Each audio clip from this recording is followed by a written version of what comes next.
Samuel Ayodele Balogun was born as the only male child in the midst of 18 children, 17 females plus one male, of his late dad, and who was one of the first set of elders anointed by Apostle Ayodele Babalola, who was the founder of Christ Apostolic Church worldwide. His father changed his family name from Abegunde to Ayodele as a result of ordination as elder in CAC, which was the condition for an ordained elders in those days. His dad was a very popular CoaCoa farmer and a people-oriented person, and was honored a chieftaincy title as Chief Balogun of Ode-Ekiti. He was brought up also as a people-oriented person like his late dad, which led him to become a world-class inventor till these days in America. He was celebrated and awarded 3 citations of recognition as an inventor by the government of Maryland. The 3 citations of recognition were signed and sealed by the governor, lieutenant governor, and the Secretary of State of Maryland in September 2005. Prior that time, he was honored in Nigeria by the federal government under President Olusegun Obasanjo and was sponsored as a Nigeria delegate to attend the World Congress of Inventors, where he exhibited his locally developed invention from Nigeria. It caught the attention of government officials from Maryland, who invited him to their office and later granted him a takeoff grant to refine and redesign his invention from local market to meet the standard of the world or global market. To God alone be the glory he has reached that stage. The latest model sample of the product of his invention is now set to be launched into the global market, as it has been approved a trademark name by the United States Patent and Trademark Office at the headquarters in the USA. He was also celebrated as a Nigeria ambassador by the Nigeria ambassador to the USA in Washington, D.C. by Professor Jubril Aminu. He was honored with life membership of Nigeria Association of Engineers at the organization head office in Lagos.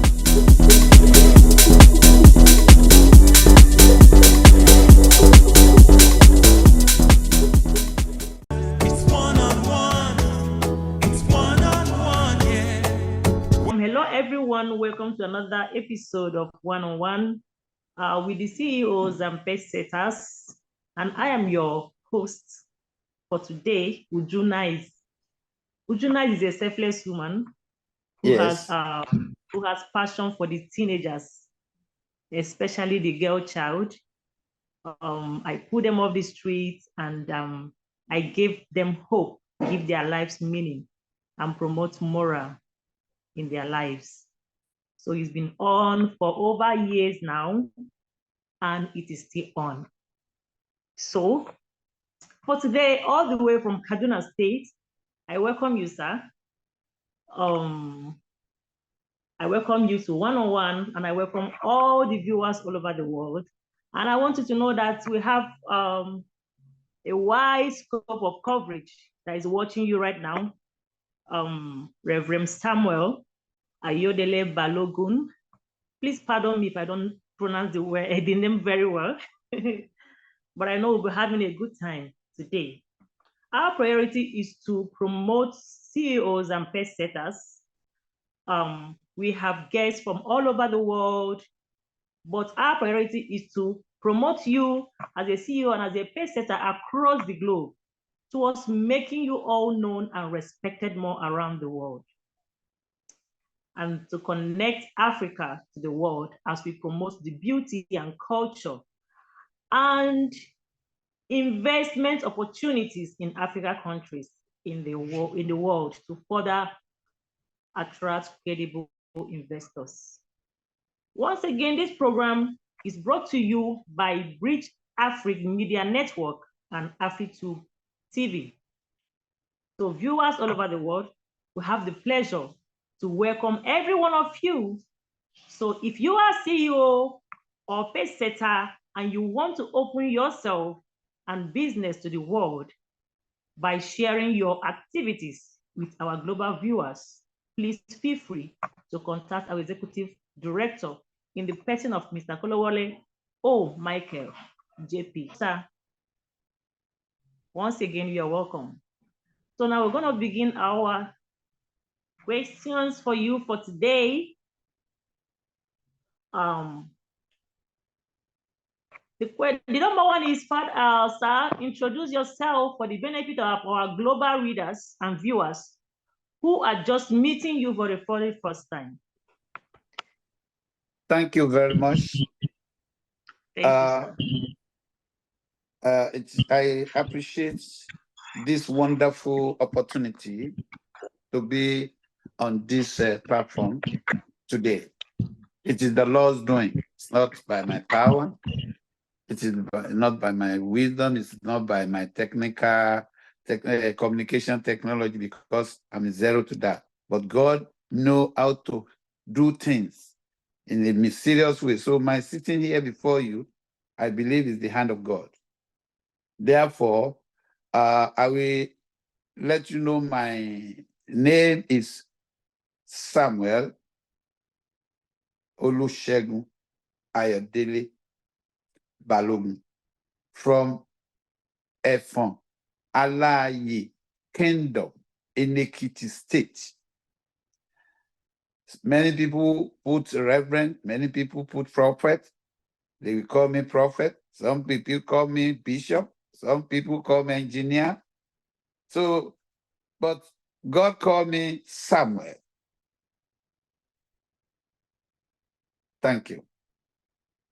And apart from that, I'm the CEO of Transcontinental Trinity Ambassador Ministry, which is a ministry dealing with helping the people, helping people around the globe with my invention. Whatever God has given me through my invention, I use it to develop other human beings, the poor and the needy around the world, especially in my country.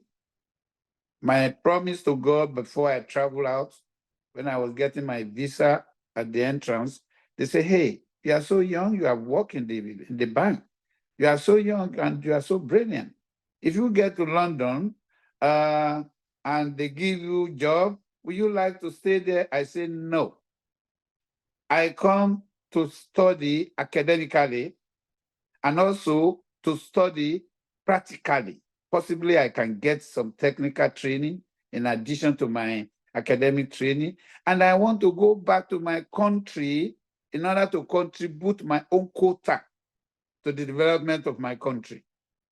So to God be the glory, that come to pass. It come to pass. So by the grace of God, God has given me to be the GO of Transcontinental Trinity Ambassador, which is a ministry, and also the CEO of Electrosine gas cooker. Electrosine gas cooker is my invention and the first of its kind in the whole universe when I did it. So we thank God for that. So I greet all the audience. When they listen to me today, some people will get some knowledge and some people will try to package themselves in the godly manner. Thank you. Very much. Thank you very much for that wonderful introduction of yours and the wonderful things you have done and keeping your promise that you made to God. And I applaud you for that. God bless you more.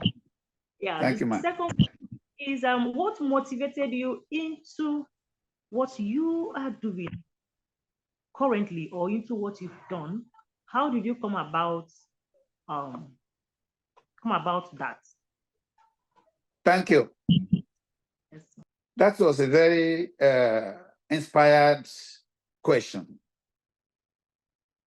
I will let you know, in my family back home in Efalayi, our family name generally in my father's lineage, we call our family Alangbasa.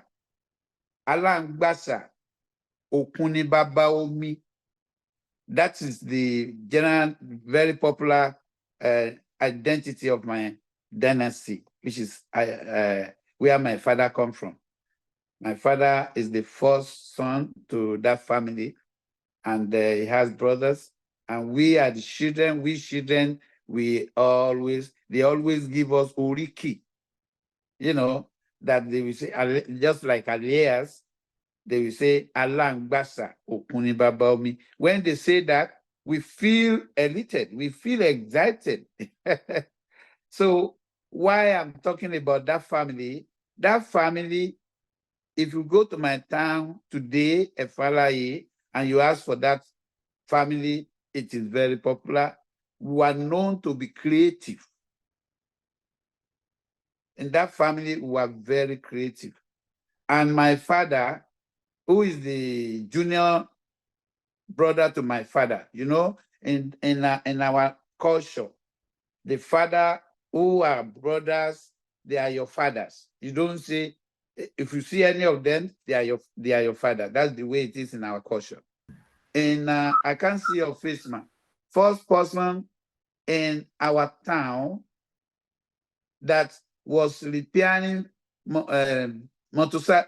bicycle without having to go from anybody, but he has to go through.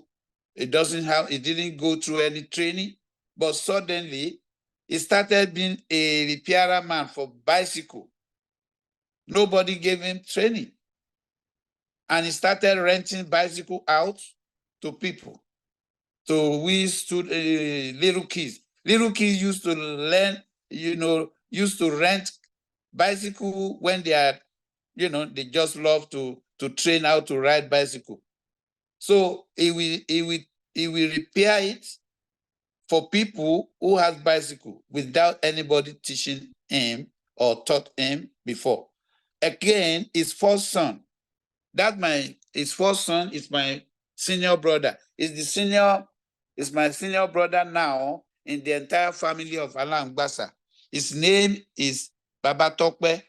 We call it Brother Tokpe. I always call him Brother Tokpe. It's like our eldest, the eldest man in Alangbasa family now, as of today, because he's getting closer to like 90-something year old. So that one, he didn't go to school, he didn't go to college, but he started doing electricity. At the end of the year, he will put something together. The whole house will be filled with electricity. There will be light in the whole town. Is in our house. That is the only place in the whole town that you will see light, electricity. He will prepare it. He will do it. How he got it done, I don't know. Nobody knows where he got the idea.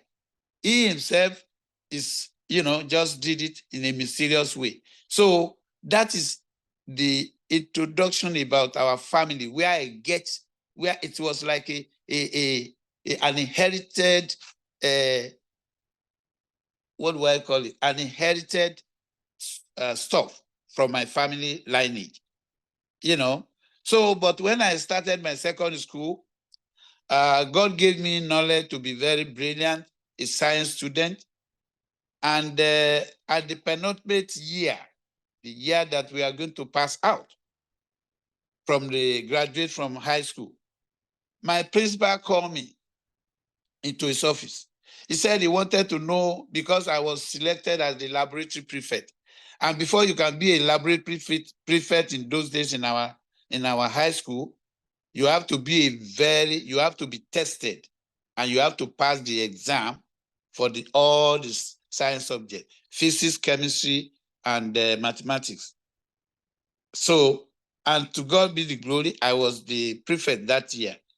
And throughout my school age, I was a good science student. So at the final year, my principal asked me, "Oh, Ayodele, what do you want to do in your future? What do you like to become in your future?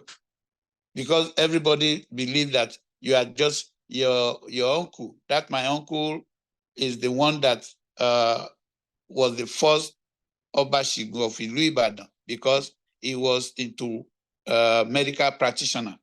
He studied medicine. He was a doctor, but he started by himself. He didn't work for government. After he just started all over by himself. And today, it's well popular as the Obashigun of Ibadan land. So now, when my principal asked me, I said, because I read books in those days, I read either rubbish or whatever. Anytime you see me, you see book in my hand. So I read about invention and inventors. So immediately he asked me, I answered, I said, I want to become an inventor. He explained, he said, what?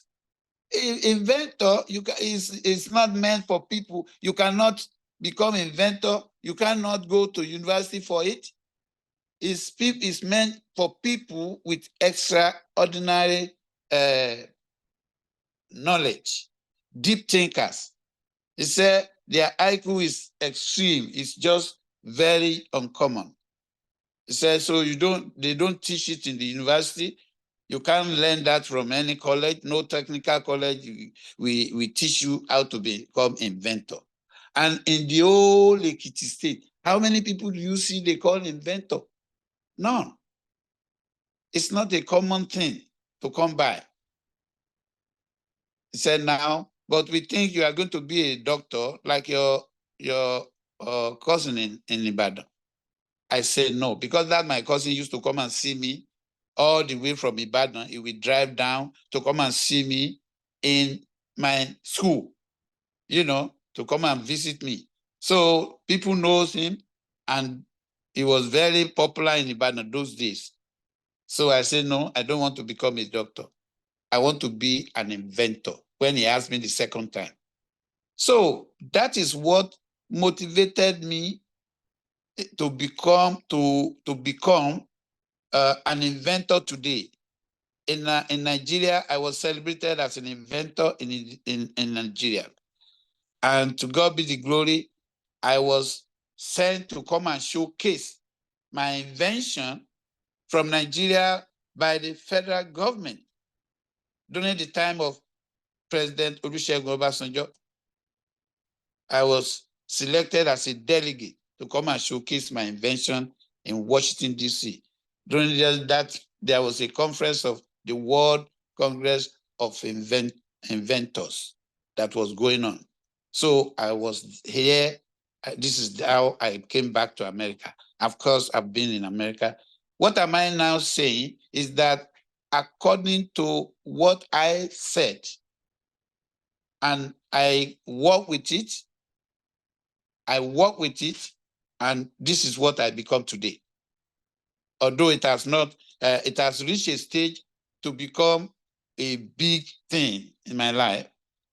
The first order that really pushed me and really make me to feel comfortable with that profession as an inventor was an order from one little local government. When I invented it locally, you will see, I think I sent the local one I did in Nigeria that I brought abroad for redesigning and redevelopment, So that was what I was doing, and that local government got an order, and they pay me that is the first time I ever made 1 million.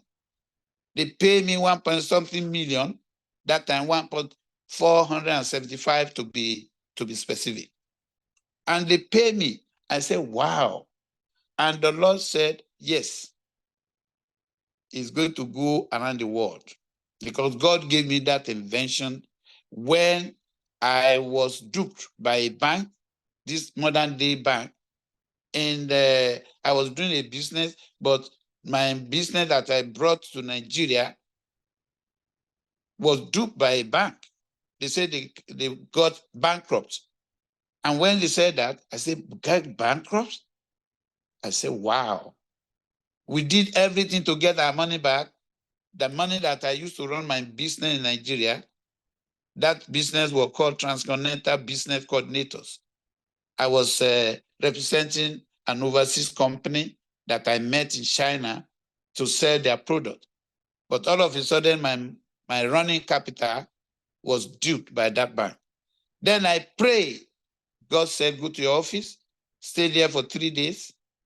When I stay in my office for 3 days, I told my staff, please stay home, enjoy yourself. I give them holiday because there is no all the running capital to pay my staff, running capital to continue doing my business. Everything was duped by the bank.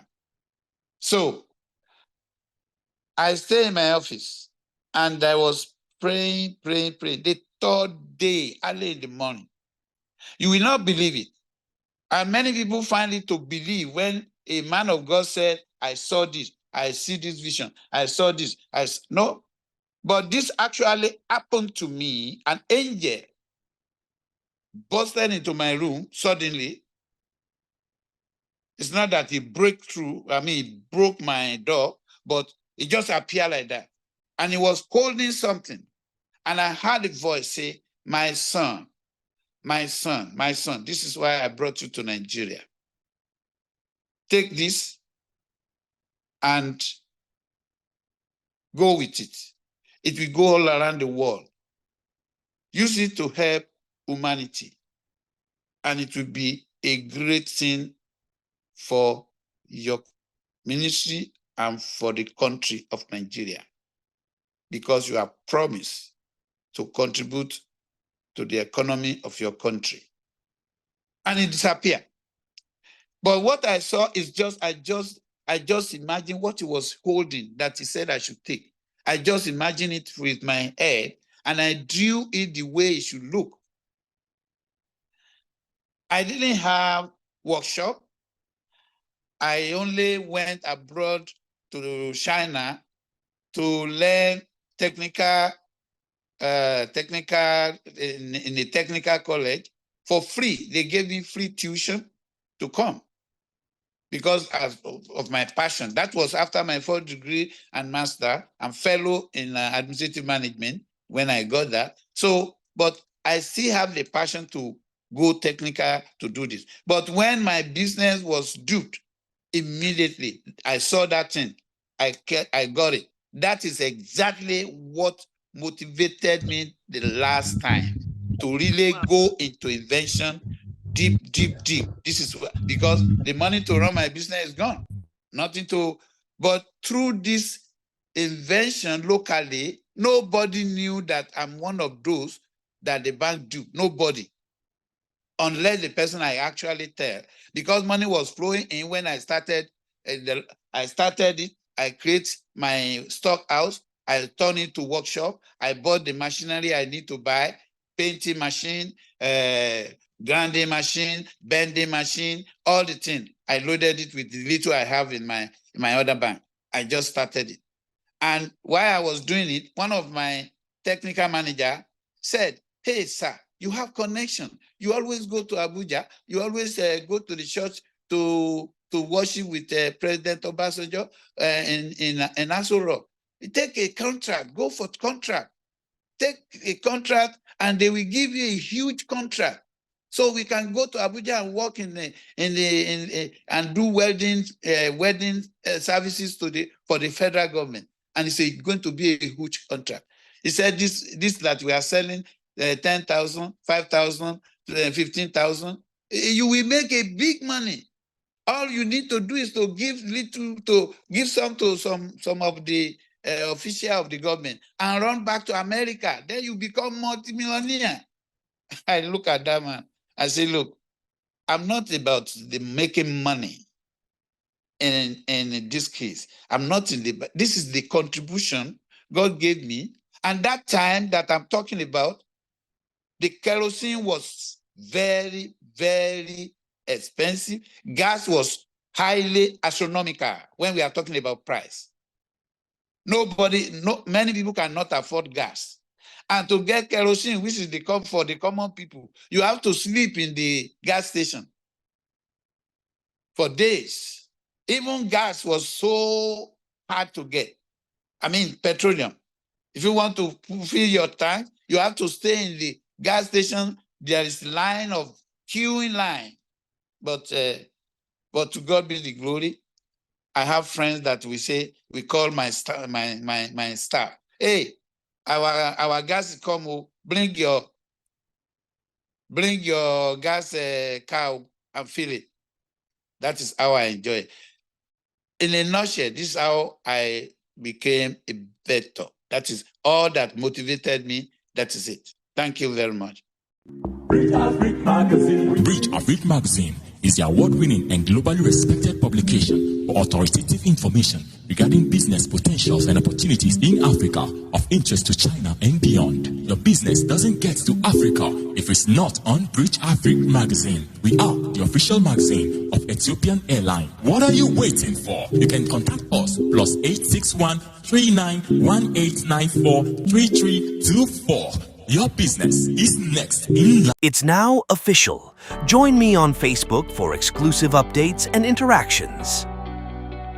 Dear fans, I hope this message finds you all in great spirits. I am thrilled to announce that I have officially launched my Facebook page, and I would be ecstatic if you could join me there. Being an artist is a constant journey of growth and exploration, and your support means the world to me. By connecting with me on Facebook, you will gain access to exclusive content, updates on my latest projects, and personal insights that I only share with my closest fans. But that's not all. I am also excited about the opportunity to interact with you directly. Feel free to drop by my page to leave a comment, ask a question, or just say hello. I will be actively engaging with your posts, and I can't wait to hear what you have to say. So, if you haven't already, please visit my official Facebook page, Big Mike, and give it a like. Let's build a community where we can share our passion for music, creativity, and life itself. Thank you for your continued support. I am looking forward to connecting with you all on Facebook. Best regards, Big Mike. All right. Okay. Your motivation started from family. Is a family thing. Okay, that is very awesome, and your journey so far, how you got here is very, very fine. The next question is: can you share with us your journey so far? Which I believe you've already shared part of it, but maybe you made a continuation. What has been your experience? Which I know you've said part of it, but we need to hear additional experience you've had, the good, the bad, and the ugly, that others should know, for them to know it's not all about bed of roses. I can't hear you, ma. It's like you are muted. No, I'm not muted. Can you hear me now? Yeah, I'm hearing you now. Okay, I said the next question is, can you share with us your journey so far? Which I believe you have already shared part of it, but maybe the continuation. What has been your experience? The good, the bad, and the ugly. Tell me about it. Others have to know that the processes or the whatever you have experienced is not all bed of roses, you know. It's not just sweet. So let's just hear in few, minutes. Thank you. You see, when God made man, he made man from a very rough, rugged earth. Very, very rough. Very, very rough. The earth was very rough. So God made man, and then he breathed the breath of life into man. But out of the man, he brought out a refined earth. That's why you are looking so beautiful. No man can look like that. If any man look like this, it's another thing entirely. It's not going to be the man that God created the way it's supposed to be. So you're being refined, looking so pretty, is because you are taken out of a refined earth. not the ugly one that God started with man. So that's why men were so rugged. Men are not beautiful. So that is about my process of becoming inventor. It has been so terrible from the beginning. I am the only son to my father. Out of 18 children, I'm the only son. And my daddy has a huge land of cocoa plantation. After my primary school, he said, you know what? You are the only son I have. You don't need to struggle, no more struggle, because tomorrow you will be a multimillionaire. You will be spending money like nobody's business. He said, I've worked hard to get this cocoa plantation. So don't worry to go and start going to secondary school, reading night, reading day, reading. It's a lot of trouble for you. I've already worked for you. When my daddy was saying that, it's like he's using knife to cut my heart, because I'm not interested in all that. I want to study. I want to go to school. And sometimes my mom collaborated with my teachers in the school, because I am very brilliant in the primary school as well. He collaborated with them that they should help him to tell my dad that it was school that sponsored me to go and take exam in another town. In those days, you had to go out and take exam. We call it common entrance in those days. So my mom paid for the form, my mom paid for the trip, and then I joined those who are going for exam in Victory College. They invited us for tests. I went there. We are about 23 or so.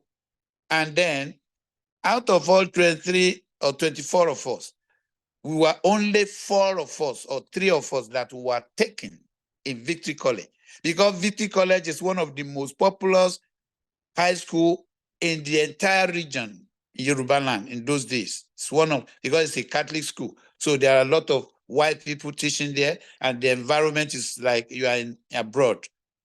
So I did the test, I passed it, and then they invited me for interview, and I was one of the first 10 out of thousands of students that were invited for interview.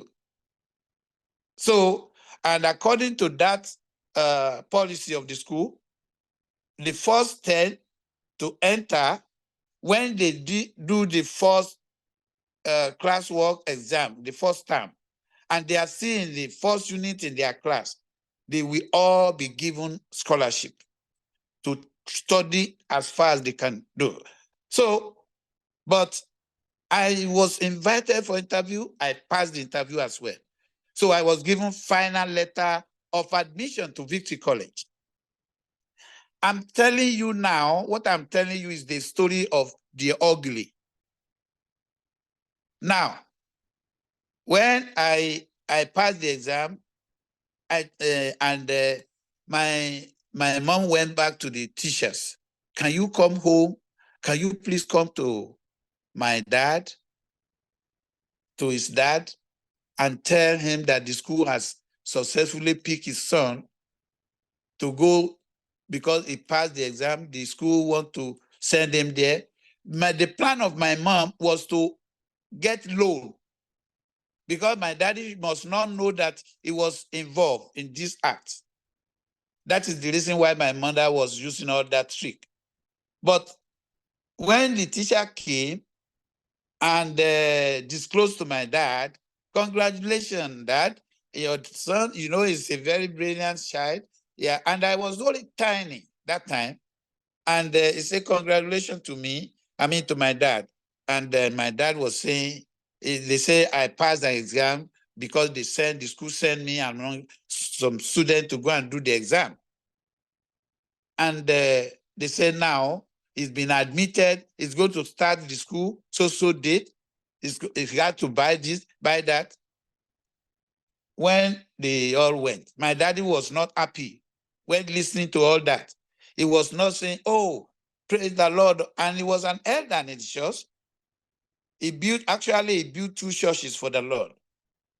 So, and they were making mockery of my dad. Well, he was using money to build church. He will not send his son to high school. I'm not hearing you, ma. I just saw your mouth moving. I'm not hearing you. Are you hearing me? I'm hearing you, sir. Continue. I'm hearing you perfectly. Okay. Now, when when the teachers went out of our house, my dad called my mom. He said, my son is not going anywhere. School did not give me a son. I have so many children, but he's the only son. He's the one who is going to be in my lineage. You want to send him to government, and government will take him from me. They will now say they give scholarship. I have money to send him to anywhere I want to go, but I want him to take over my farm, to inherit this huge cocoa plantation I have. I busted into tears when my daddy was responding that way. So he said I should not go. He made sure that I did not go. This is what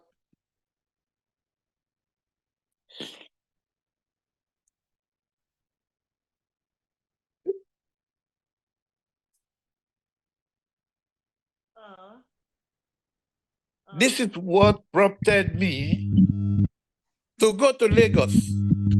I ran out of house. I went to meet our senior sister, who I thought will come back with me.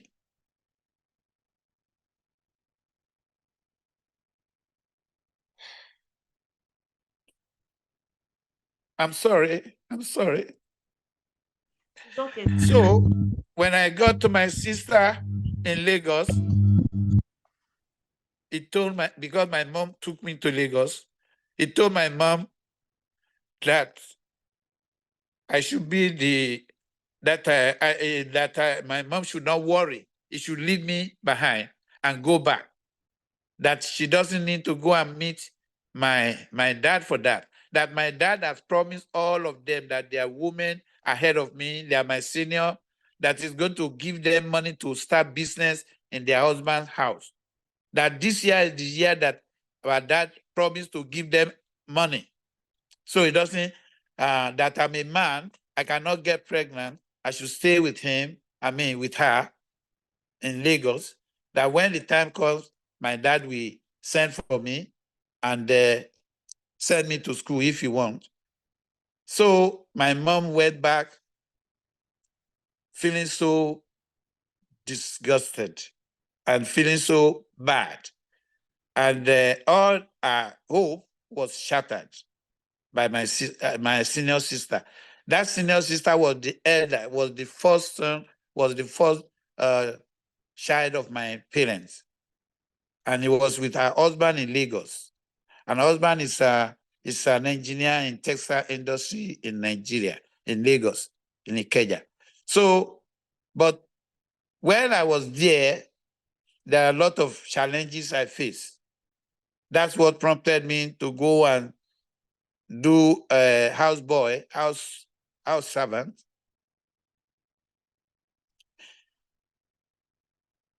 We call it a murder in those days.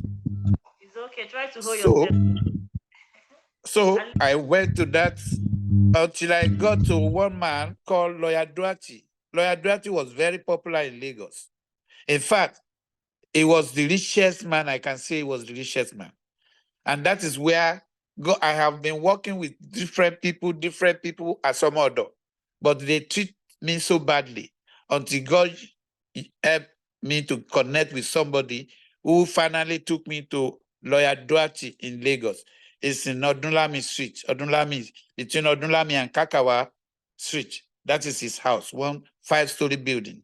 So when I got there, I was working. We have to wake up so early in the morning, clean the floor, clean the floor down,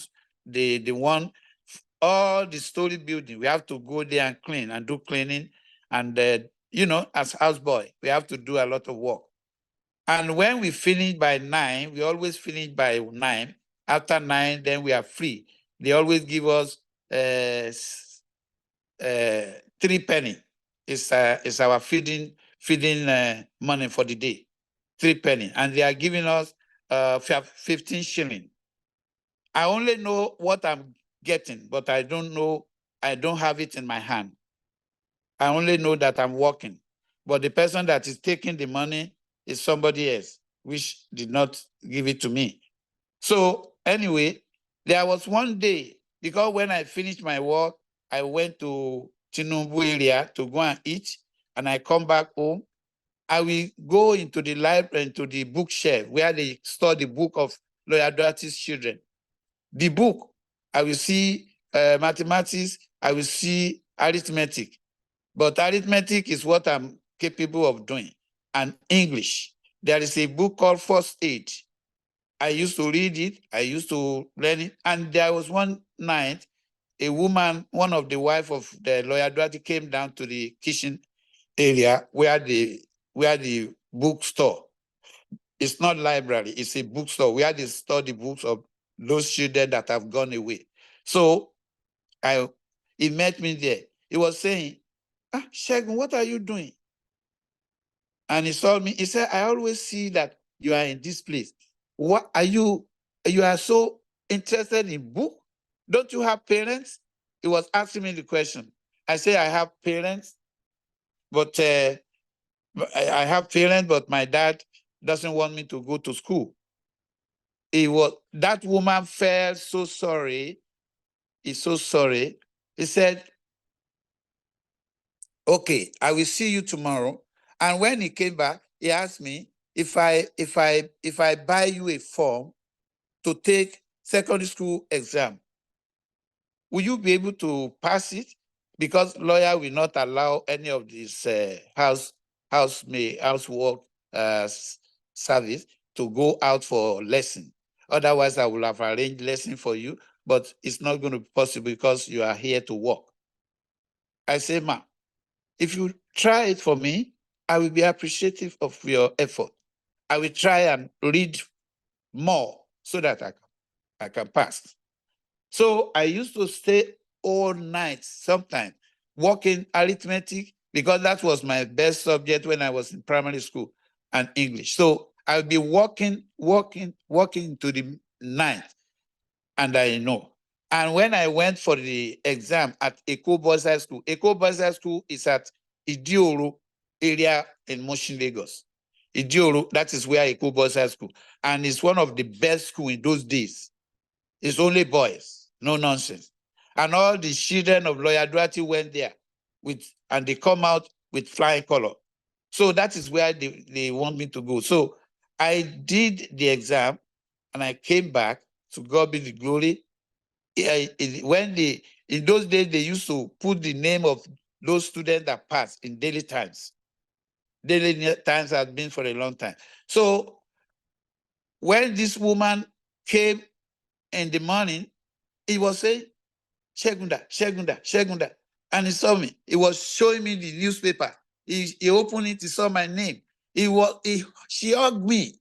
She patted me at the back, said, wow. Without you going for a lesson? Oh, wow. He said, this is wonderful. I'm going to show the newspaper to lawyer. And when he showed the newspaper to Lawyer Doherty sent for me. Say, boy, you passed the exam. Lawyer Doherty studied in America. He said, you passed the exam and you did not go for lesson. Go and tell your dad that I'm ready to sponsor you as long as you can.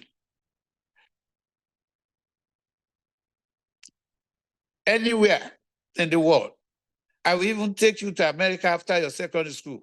You are going to study in America. But I need a letter from your dad, a letter of consent for him to allow me to do that. Because as he can come out and say, I kidnapped his son.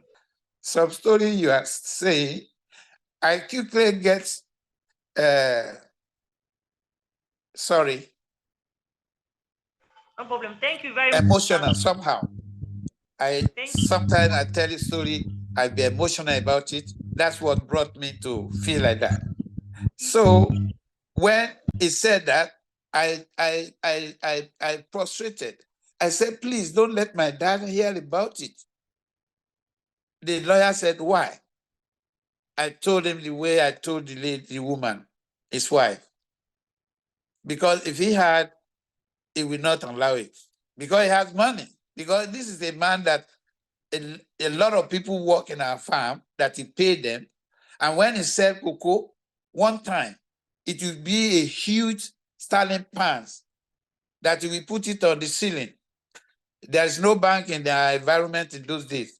So, therefore, I said that. He said, no, it doesn't work that way. I can't do something. That is illegal. If I do it, it's illegal. Your dad will do it. Who will deny that? Your dad will do it. So I went to tell my sisters. My sister took the news right away. Her husband can sign for me as a father. Her husband is an educated person working as an engineer in the textile industry, but he didn't do that. They sent the story to my dad. And the next thing I heard was my dad said, oh, bring my son back home for me. Oh. I'm ready to let him go to secondary school. Actually, he must not go to secondary school in Lagos. No, I don't want my son to go to secondary school in Lagos. He should come back home to go to secondary school in my town. He specifically mentioned our town. Whereas I'm not used to our town before. I don't know nobody as much, but he said I should come back. Anyway, what I need is just to go to secondary school. So I cry for not allowing me to stay in Lagos. So I have to go back home. So when I went back home, my daddy registered me to take exam in CAC, Christ Apostolic Grammar School in my town, Efalai. So this is how I went back to school. And during my secondary school education, I was given scholarship 2 times. And during the scholarship, and before I was given scholarship, I went to church one time. There is a lady they call Bola Are. Bola Are was my mate. In fact, it was a younger lady in our class. They always give me alias name, Mobonte. Mobonte used to be my alias name. Now, that Bola Are, he was singing one day. I look at her, I say, look, you are wasting your time with singing, with education. You are going to be a singer. I gave that prophecy when I was in the second school with her. I told her, I said, you are going to be a singer because that is the gift God gave to you to come and give to the world. And today, Balare was, in fact, he was a president of a gospel singer in Nigeria sometimes, and about 2 times he was elected. So that's apart.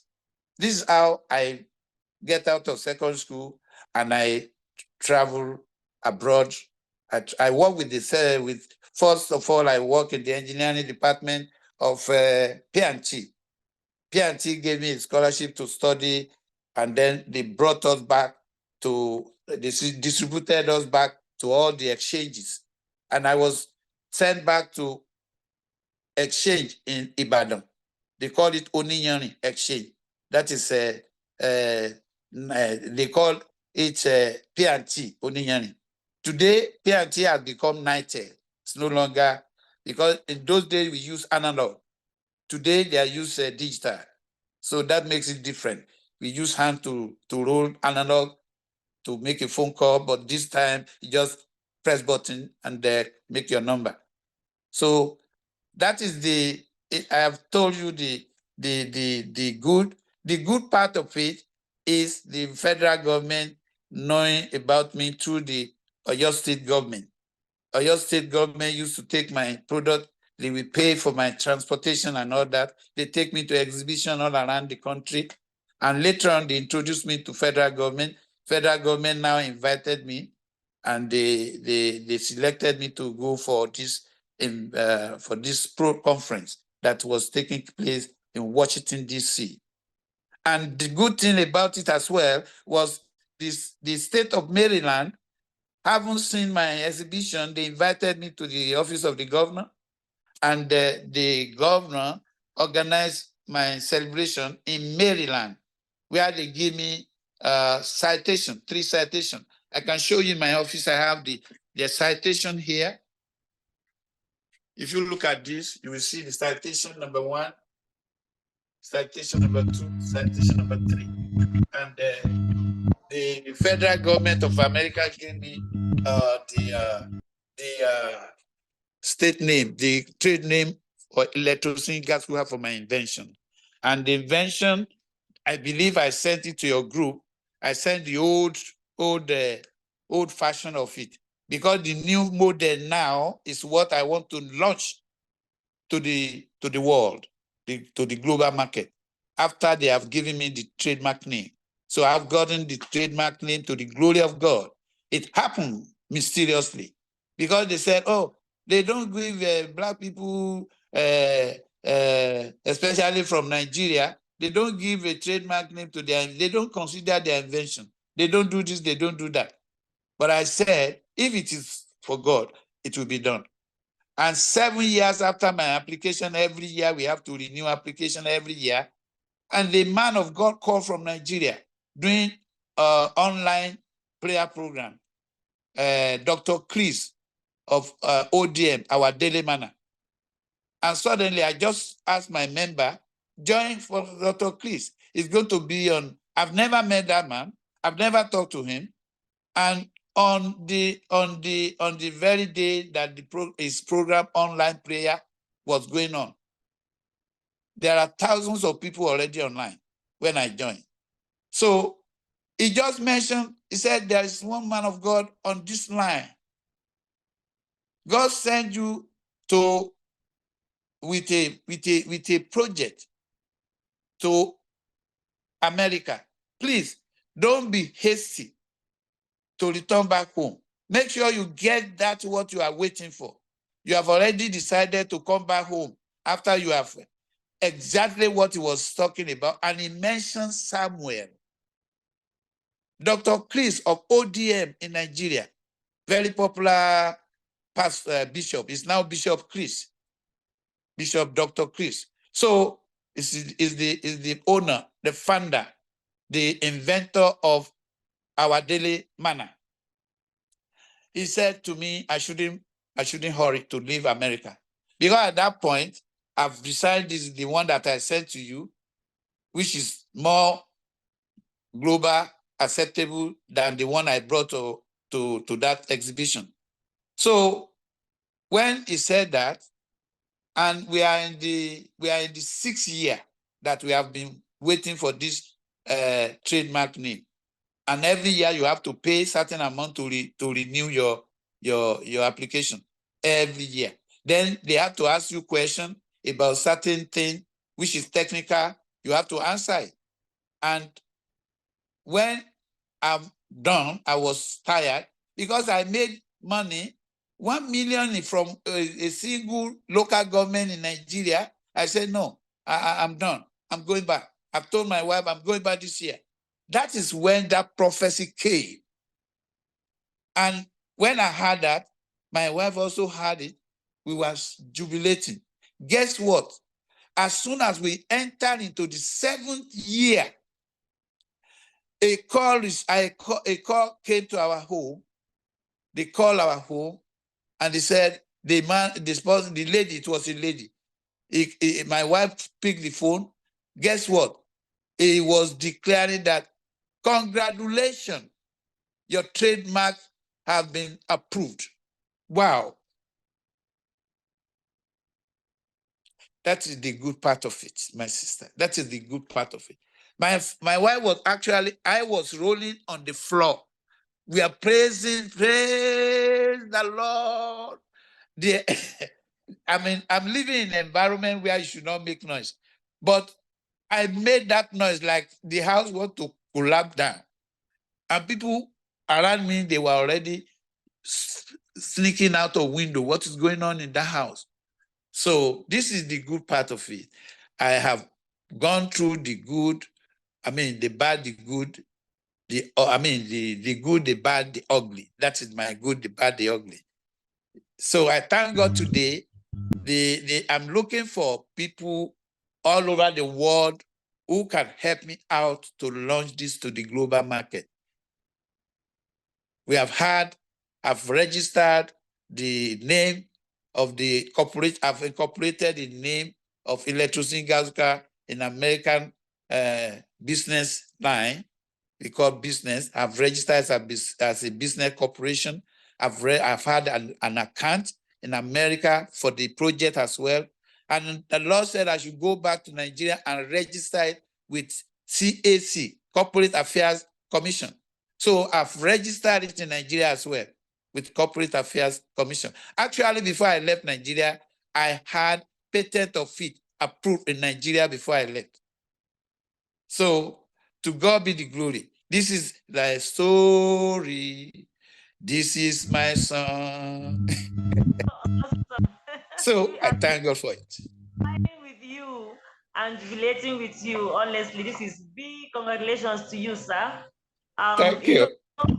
They say before a gold becomes a gold, it has to pass through fire. So you have passed through the fire process, and now the gold is shining out. Thank you. And it's going to stay, and more of it, more of invention in the name of Jesus.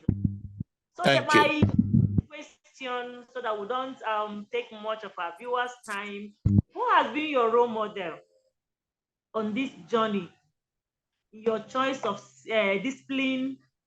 What lesson can you share with those who are looking up to, who are looking up in you as their role model? Thirdly, what part of your life would you like our global audience to know? I think you've almost shared all of them, part almost, except there's one you've not shared. But who has been your role model in this journey? And what lessons can you share with those? Okay. I am here to tell you that my role models, number one, my brother, who is my brother, I don't say it's my uncle, it's my brother, the senior one, that I said he electrify a whole house in town is our house, a whole house, not the whole city, but it comes out so mysterious. How could these people get this house get light? What is it? What happened? It's not government, no, not the generator, but he did it. And since I was young, I was looking at that. This is somebody who did not go to school, and is the first person to make a gun, this shotgun. He did it by himself, and he's selling it. That is area where he really promotes himself, because gun, if you want to buy it, he will do it for you, and he's killing animal. So I see that that's one of my role models. Then my brother is called Dr. Olajide, who became the Obashigun of Ilu-Ibadan. That's another role model. This Olajide, he never do work for government. He wanted to do it by himself. He wanted to work for himself. And I had it in my mind. If he can do it, actually he wanted me to read medicine. He wanted me seriously. Because he was putting me in his office to learn how to do X-ray and learn how to do this, learn how to do this. But one day he went I went into the theater with him, and in the theater, they cut open body. When I was waiting to see what he wanted to do, the nurse gave him the knife like this. He put it in the belly of that person, and I saw blood gushing out, and the intestine. I'm looking at it. I cry out. I shouted because I have no courage to cut anybody with knife or something like that. I shouted out of the theater room. That was the day I lost even interest in medical line.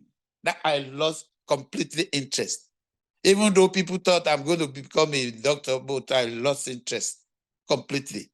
And I head on to my goal. So that is my role model. Those two people are my role model in my family. What lesson can you share with those who are looking up to you as their role models? Lesson you can share with them. I believe a lot of people are looking up to you as their role model. What lesson can you share? Just brief. Okay. The most important lesson I want everybody to share from me is that either you are a Muslim, either you are Onisheshi, either you are a Christian, all I know is that you did not create yourself. Nobody creates himself. Believe in God that what he planted in your mind or what he has deposited in you will surely come to pass. And work discipline. Discipline yourself. Discipline yourself prayerfully. Prayerfully. You know, because I do a lot of prayer. That is one of the things that help me. I do a lot of prayer. I do a lot of listening to God. Since the day the angel came in and talked to me, I've been hearing from God. Do this, do not do this, do not do this.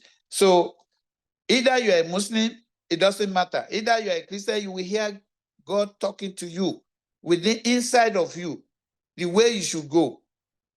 You know, He will talk to you. It's not that you will hear it verbally. You can hear it spiritually, you know, and go accordingly and discipline yourself. Discipline, a lot of discipline, you know. It takes a lot of discipline. It's now official. Join me on Facebook for exclusive updates and interactions. Dear fans, I hope this message finds you all in great spirits. I am thrilled to announce that I have officially launched my Facebook page, and I would be ecstatic if you could join me there. Being an artist is a constant journey of growth and exploration, and your support means the world to me. By connecting with me on Facebook, you will gain access to exclusive content, updates on my latest projects, and personal insights that I only share with my closest fans. But that's not all. I am also excited about the opportunity to interact with you directly. Feel free to drop by my page to leave a comment, ask a question, or just say hello. I will be actively engaging with your posts, and I can't wait to hear what you have to say. So, if you haven't already, please visit my official Facebook page, Big Mike, and give it a like. Let's build a community where we can share our passion for music, creativity, and life itself. Thank you for your continued support.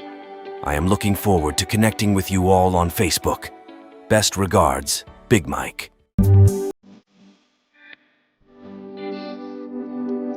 Welcome to Dyeing Their Grey Hairs, Supporting the Aged Ones, a warm and compassionate YouTube channel dedicated to celebrating the wisdom and experiences of our elders while providing support and resources for their unique needs. Our mission is to create a platform that honors the older members of our community, sheds light on the challenges they face, and fosters intergenerational understanding and support. In this channel, we will explore a variety of topics, including health and wellness, lifestyle tips, personal stories of resilience, and practical advice for caregivers and family members. We aim to create a space where the voices of our seniors are heard and respected, and where their valuable contributions to society are recognized and celebrated. So if you're someone who cares deeply about the well-being of our elderly population, or if you're simply looking to gain a deeper understanding of the aging process, subscribe now and join us on this journey of empathy, education, and support. Welcome to Dyeing Their Grey Hairs, Supporting the Aged Ones, where we cherish our elders and work together to ensure they live their best lives. Let's make a positive difference in the lives of our aged ones, one video at a time. Signed by Bridge Freak Media Team.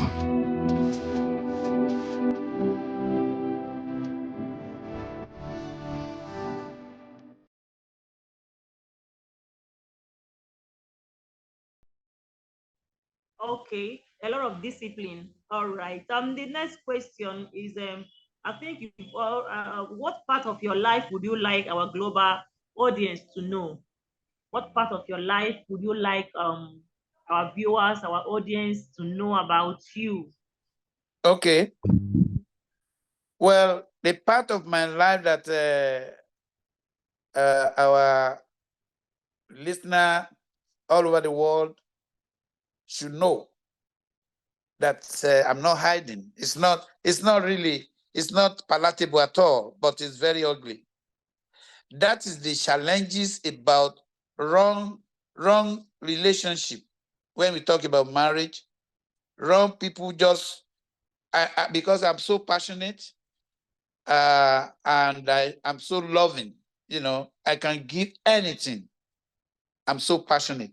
But that people take advantage of my nature, and they have hurt me so bad, So that is the part of my life that hurts me so much, and I want people to know. People hurt me when I try to be good.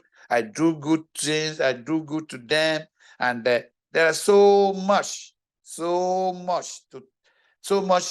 bitter experience I have about that. Especially men, they should be careful. People who come to you as a wife doesn't mean either she had children for you or no children for you. That doesn't mean it will not do anything to kill you. There are wicked women that Satan has thrown out of there to attack you. It's not only women, men as well, that they will try to cover your glory. They will try to kill your vision. They will try everything to destroy your vision. So that is part of my life, the cross. I will call it a cross. And somebody said, because I come from a family whereby I'm the only son, and my daddy have five wives who are working hard to have a son, but I happen to be the only son for my family. And because why my father become polygamy is because my mother, who is the first woman, was getting daughter, a female child, and then my daddy will say, okay, he will get another woman who will bring a male child. But that woman also will be getting female, and then get another one until the fifth one. In fact, one of them just get pregnant and brought a male child, which was not my dad's. And my dad said, no, this is not my child. So that is the part of my life, very rough, very ugly, very bitter, that I want the world to know about. But God is an infinite mercy and deliver me from all that. Yeah, amen. Thank God for that. At least today is better than yesterday. That is the most important thing, having a better future and not a better yesterday. Yes. So another question. I'm not hearing you properly, man. Can you hear me now? You need to talk louder. I've been hearing you low, low, low. Okay, can you hear me now? Yes, I hear you now. All right. Okay. The next question. I say I thank God for the bad what you call it, but thank God for everything is better now. We have better today. Yes. Okay. Give God glory. So my next question is, how has being a reverend impacted your lifestyle and this generation as a whole? Come again. How has being a reverend, like your title, you're a reverend, right? Yeah. How has it impacted your lifestyle, like your lifestyle as a reverend? Oh, how has it impacted okay. And Okay. also to Okay. Well, the story, another story, you are open another chapter for another story. My dad, my mom. A tip of it, not or just tip of it. Yeah. Maybe sometime we'll crown it all. Just Yeah, a tip. I want you to listen to this because you open another chapter. Now, my mom being the first woman for my dad, in those days when a woman was getting a female child, it's like a shame. They will say she came in with a e-lock step into the house. They call it e-lock. So they were making mockery of my mom being the first lady in my father's house that he brought e-lock, getting a female child all the time. So my mom happened to be a choir member of Apostle Ayodele Babalola. I sent a picture of my dad's house, how the Lord wanted me to turn it to a prayer house. And it was, you see, Elder Ayodele Balogun.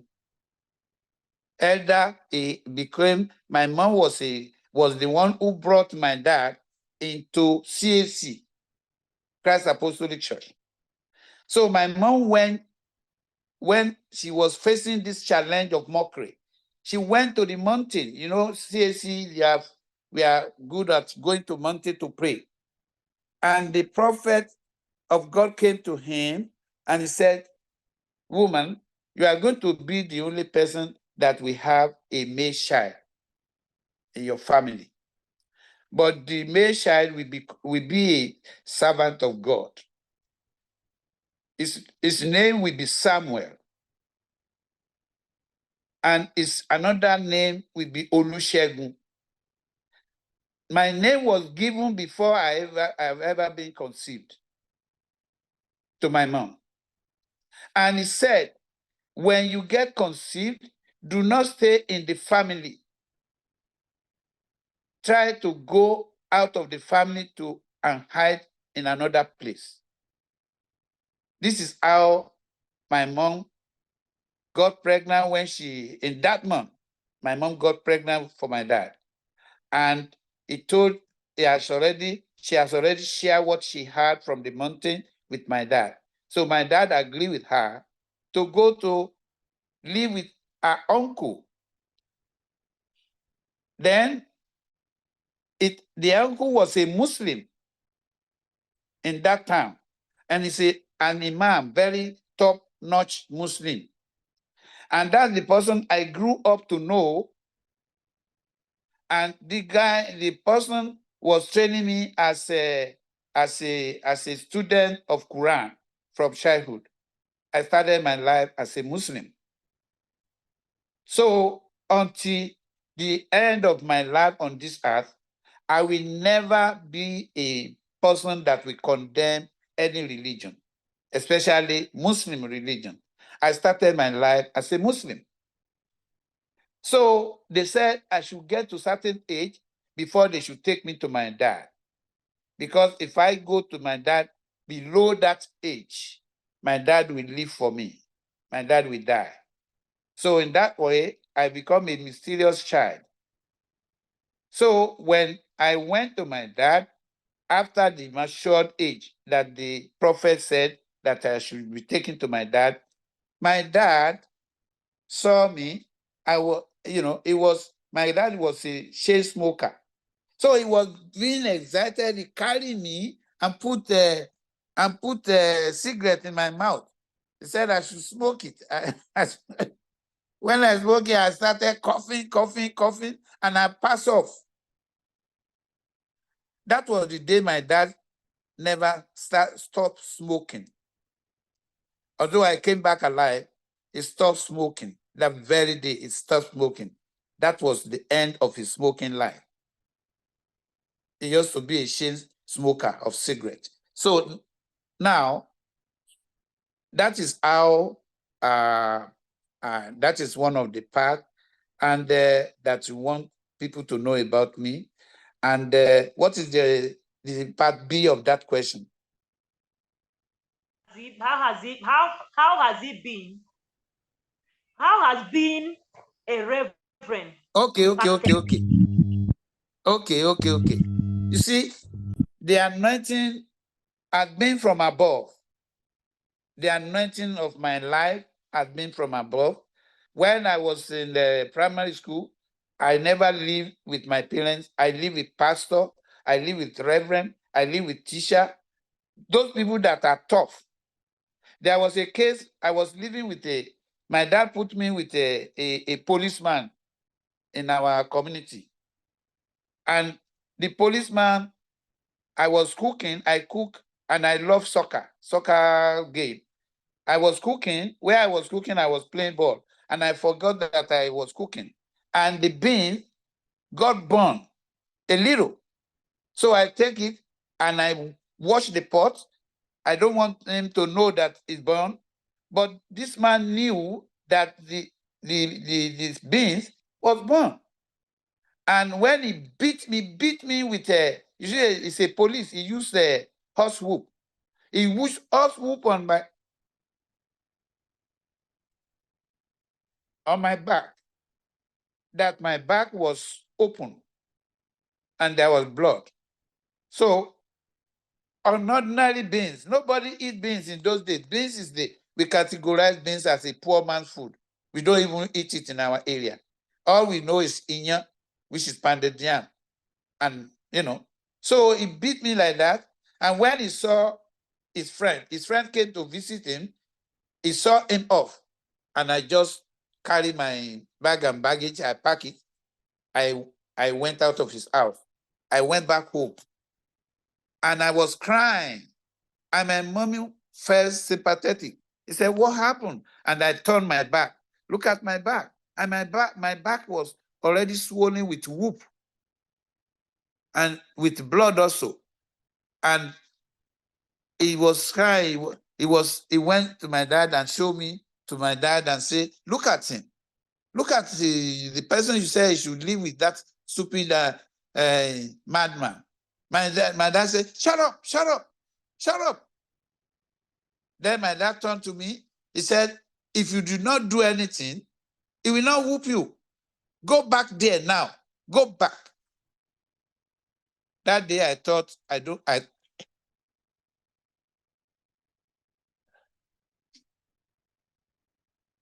that day I had second thought that maybe this is not my father. I had it in mind that maybe my dad died and they put me with this man to be my father. And so I went back.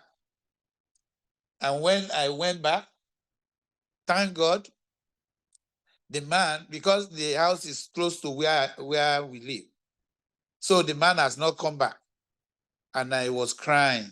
I begged him on my side just to, console myself, to take it. I wiped my face. I put my dress back to where it's supposed to be. So this man never knew that I went back home. So, and another time, I don't know, I forgot what happened. I called my dad.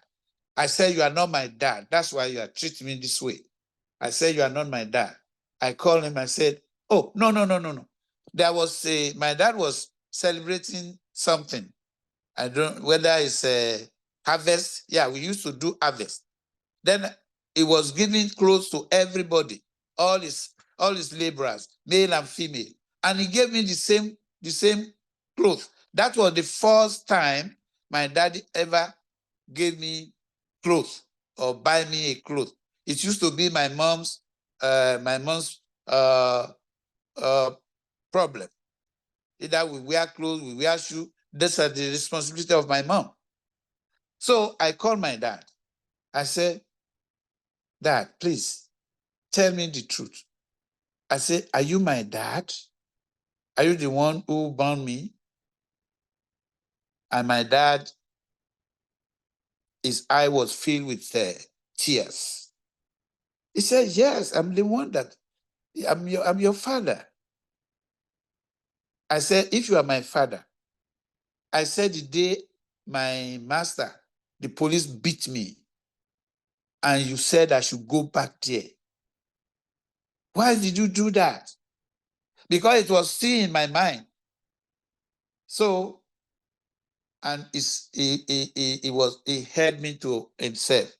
He held me to himself. He was patting my head at the back. So he said, you see, your journey is long. You are going to have a long journey in life. And you need all these people to teach you, to train you. If you cannot be trained, if you are not well trained, you are the only son I have.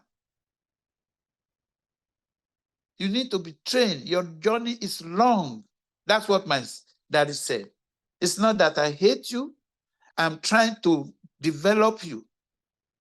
I'm trying to make you strong.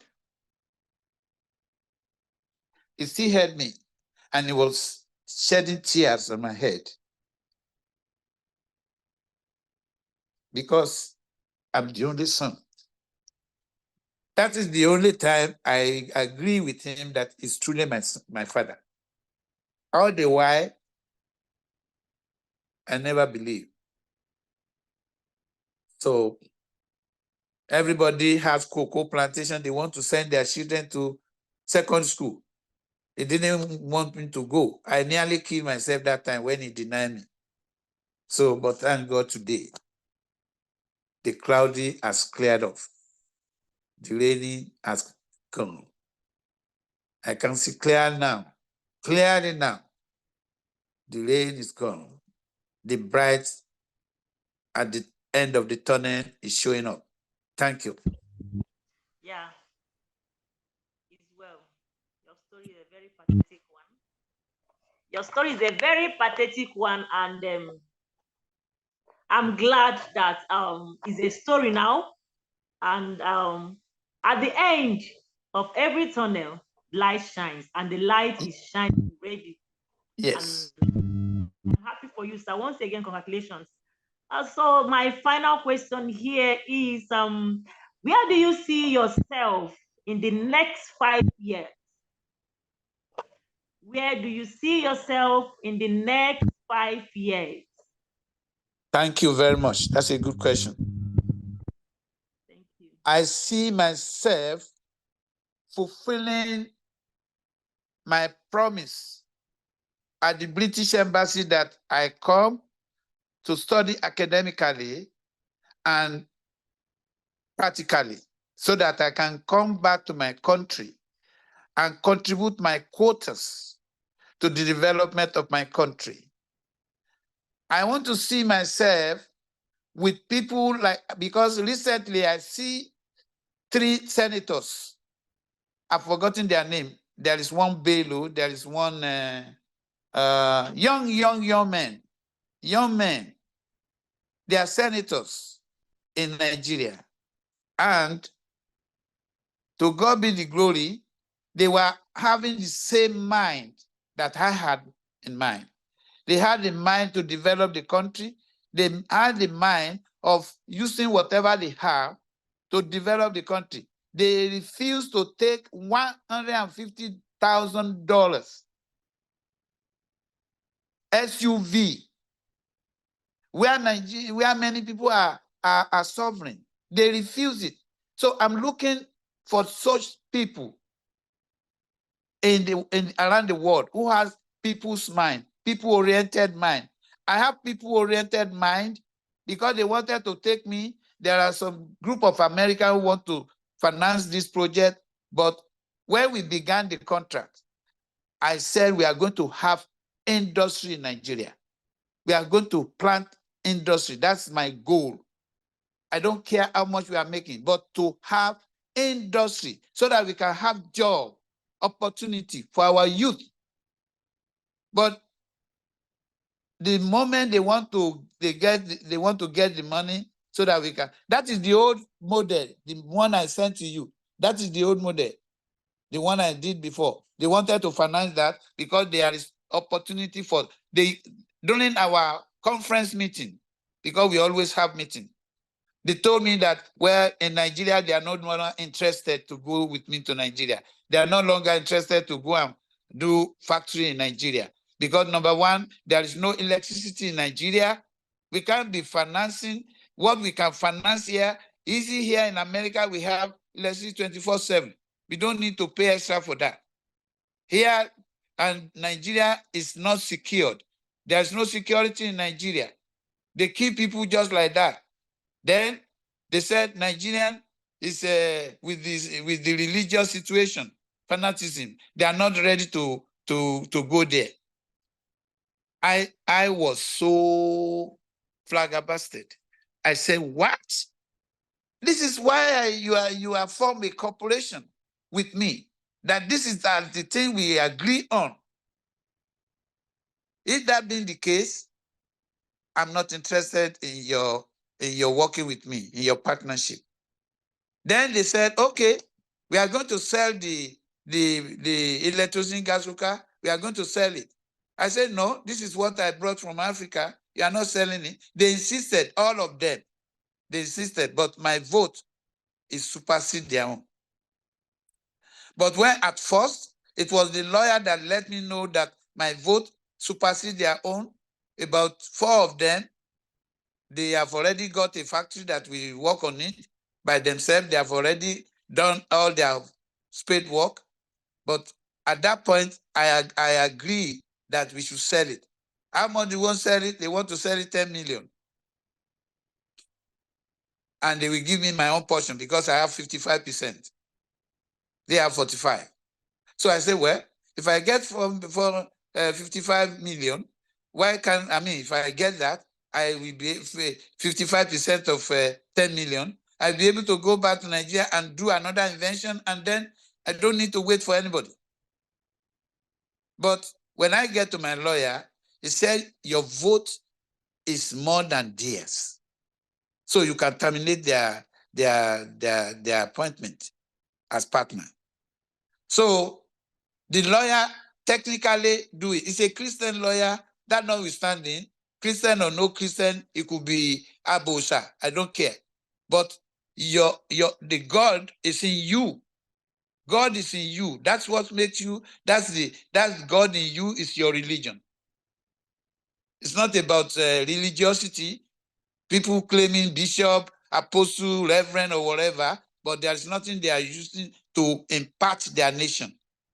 You know, Nigeria has more than enough pastor, bishop to turn Nigeria around industrially. It is a shame for Nigeria up to now, there's no industry. It's money for money economy.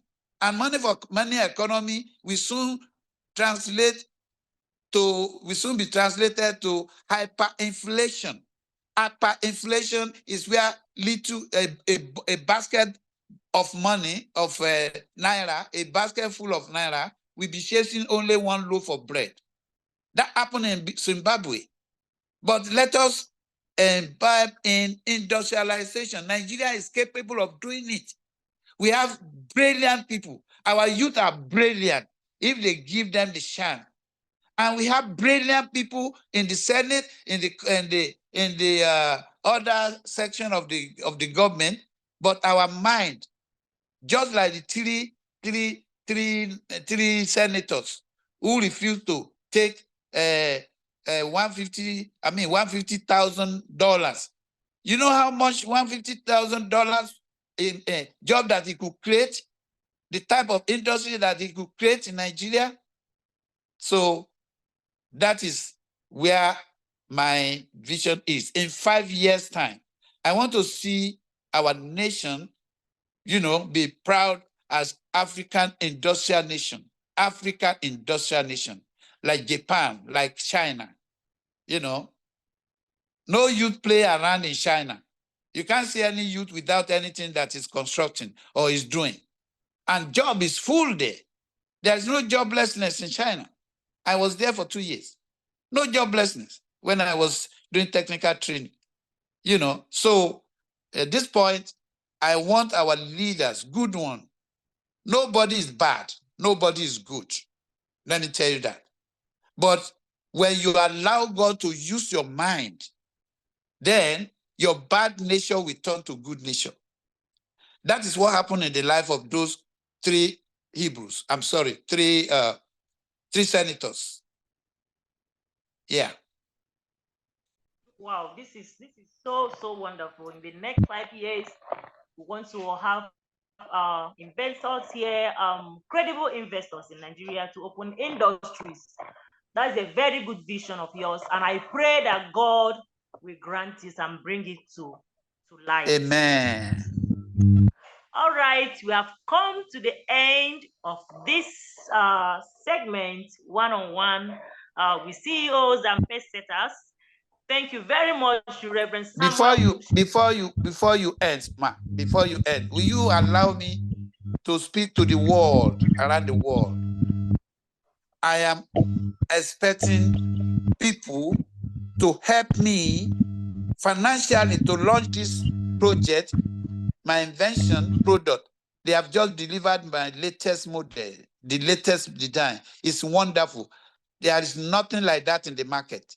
I need people of good mind, people-oriented people who have this money, or government, or state government, or nation around the world to support and help me launch this thing to the global market.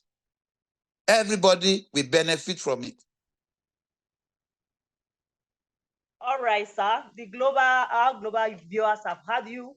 They have heard your request, and I know you will get a response from them. All right. Yes. Thank you. Thank you very much for this wonderful time, and we hope to invite you again if we need to get any information across to the global world. Yes. And thank you. All our viewers, thank you for joining us. And don't forget that knowing what to do is halfway getting what you want to do. Your advert is #1 on our platform. Bridge Africa magazine is next in line. Contact us today and let's give a global branding to your business and publicity. Contact our executive producer, Mr. Kolawole O. Michael, for sponsorship and adverts. And if you like what we are doing, you want to sponsor our program, see the account details across the screen. One love, everyone. One love. Reverend Samuel. Thank you, man. God bless you. God bless you. Bridge Africa Magazine is the award-winning and globally respected publication for authoritative information regarding business potentials and opportunities in Africa of interest to China and beyond. Your business doesn't get to Africa if it's not on Bridge Africa Magazine. We are the official magazine of Ethiopian Airline. What are you waiting for? You can contact us +861 391894 3324. Your business is next in line.